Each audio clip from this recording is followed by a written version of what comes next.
both do the same. They have different insertions, but they both do exactly the same function. Plantar flexion. Plantar flexion. So our posterior leg muscles, the deep ones, when all three flexor hallucis, flexor digitorum longus, and tibialis posterior all went behind the medial malleolus and did plantar flexion. These all go behind the lateral malleolus and do plantar flexion. All right? So, but they don't go to the toes. They're not going to do anything with the toes. And they're going to do the tibialis posterior and tibialis anterior, which was medial did inversion. Hold up the instep of the foot. These are going around the fifth metatarsal, and they do eversion. So the two functions of these muscles, they both do plantar flexion and they both do eversion, going around the outside of the foot. So let's draw them in on the bone. So the deeper muscle is fibularis brevis. Tendon goes behind the lateral malleolus and inserts onto the fifth metatarsal.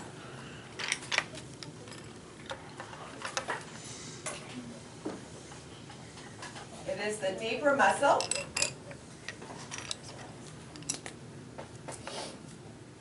And you can call it peroneus, that's the older term. For most students, understanding the term for the fibula, calling it fibularis brevis is a little bit easier. All right. So this is extensor, fibularis brevis.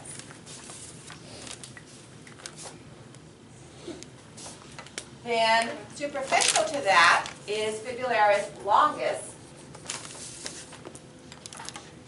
And just give me some room here. Up here, it's very difficult to tell the difference between fibularis brevis and longus. So I won't tag it in this upper portion here. I'll tag it down where we can see the tendons. And this is going to go behind the posterior malleolus. And then it goes all the way under the foot to the first metatarsal. So it disappears. If you look here at the model, it's this one right here disappearing under the ankle bones and going to the first metatarsal. But they both cross the lateral aspect of the foot, so they both do eversion. So if you look at this diagram right here, and I'll turn the lights off in just as soon as I label this muscle. So this is longus.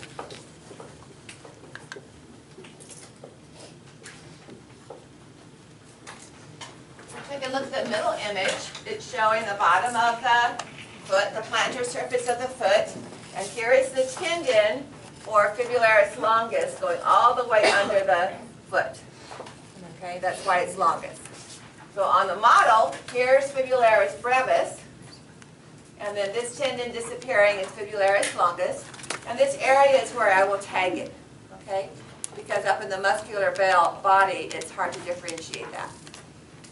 Now, I killed this superficial fibular nerve while delivering my oldest son. Labor wasn't that long, it was 2 hours, but I compressed my hand while I was pushing along the fibula. So I had my hand like this, like that, and compress that nerve across the fibular bone. Now I didn't realize anything was wrong. He was born on Sunday. I go to church on Saturday. So Saturday, we came home on Monday, and I'm running around barefoot and flip-flops because it was August. Saturday morning I went in to put my heels on, and I'm tall, so I don't wear more than 1.5 or 2-inch heels usually. And I couldn't even walk out of the closet because my foot just rolled right over to the outside. Remember, these two muscles function to do eversion, and without them working, my foot just inverted greatly. So I had to wear flat shoes. Now, peripheral nerves typically heal. So the nerve would die back probably partway up my thigh, and then it grows back at the rate of 2 to 3 millimeters a day. It was a little over 6 months before I had that motor function back. There was some slight sensory loss as well across the top of the outside of my foot, because superficial fibular nerve is motor to the lateral compartment, but sensory to lateral, and this is where you see it right here, because it becomes to the front of extensor digitorum on the top of the foot, and it's sensory to all of this. The deep fibular nerve is motor to anterior leg. It's only sensory to the web space between your big first toe and second toe. So that little web space in there, that's the only sensory innervation it does. So everything else up here is superficial fibular. All right, so that's the third compartment. The whole foot. It doesn't do it that way. Okay. So this is the last of the three compartments of the leg. And now we're going to look at the bottom of the foot, the plantar surface. The top of the foot does have two sets of muscles, unlike the back of the hand. We have an extensor digitorum brevis and extensor digitorum longus, digitorum brevis. We're not going to worry about them. They do the same thing as the other sets of muscles. So now let's look at the bottom of the foot. We have four muscles that we're going to work with. So the most superficial layer, remember the abductor muscles we had for the hand, the palm? So we have abductor digiti minimi for the little toe, abductor hallucis, not a longus, just abductor hallucis for the big toe. So they go to the proximal phalanx of each of those digits. And in the middle, we have flexor digitorum brevis. Flexor digitorum brevis is the equivalent of flexor digitorum superficialis. And our flexor digitorum longus from the back of the leg is the equivalent of flexor digitorum profundus. So it's going to be coming in under this muscle. So you probably can't see it here, but flexor digitorum brevis is going to have the fork to allow the tendon for flexor digitorum longus to pass deep to it. So let's, on this first superficial layer here, so this is the plantar view of the foot, big toe and little toe. So abductor hallucis is going to come from the calcaneus to the proximal phalanx of the big toe. And abductor digiti minimi, we'll do the same thing for this one.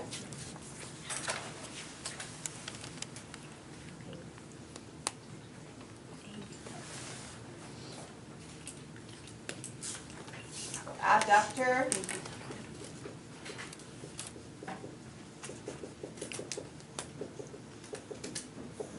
digiti minimi.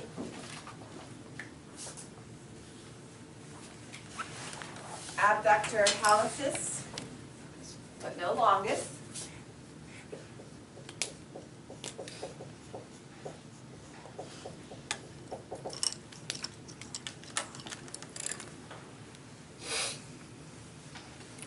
Right, and in the middle we have flexor digitorum brevis. We're going to put that's going to go to the middle phalanx, just like flexor digitorum superficialis. Put that fork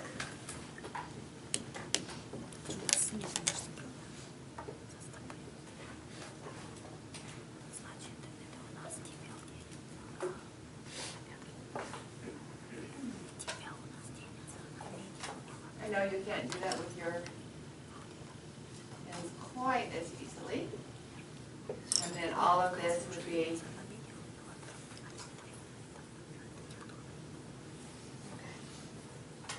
so if you've ever gotten plantar fasciitis or heard of somebody who has that, that is kind of like a palmar aponeurosis. That's going to be even superficial to that. Okay, so we've dissected that part away. So this muscle is flexor digitorum brevis.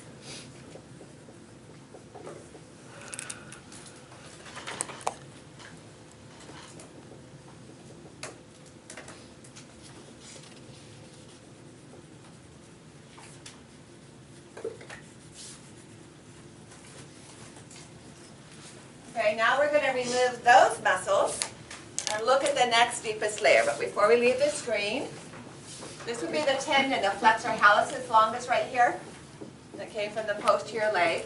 So again, we're seeing abductor digiti minimi, abductor hallucis, and then flexor digitorum brevis. Now let's remove those. We're not going to look at the very deepest layer. The intermediate layer is going to be on the left side of the screen.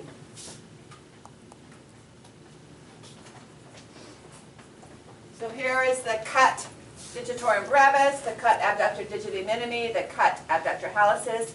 Here's the tendon of fibularis longus coming in underneath. So the last muscle that we're doing, listen carefully, here's the tendon of flexor digitorum longus coming in at an angle, posterior to the medial malleolus. It's going to send tendons to these 4 digits. This again is tendon for flexor hallucis longus. But I'll draw this one in right here. So the first thing I'm going to draw is the tendon for flexor digitorum longus, which we covered Tuesday.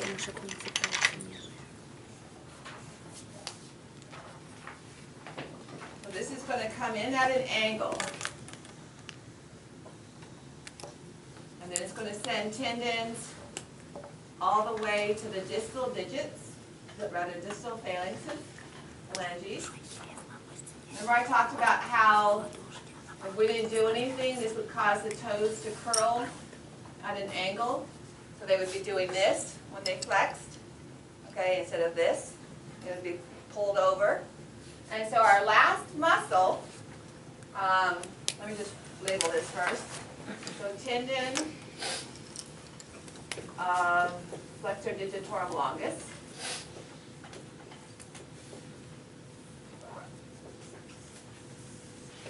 So this last muscle pulls those straight.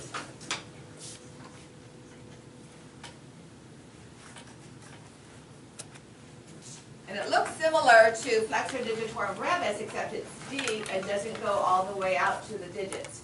It just goes to this tendon. And this is quadratus plantae. Okay? So notice the difference. Quadratus plantae doesn't have the long tendons. It inserts onto the flexor digitorum tendons.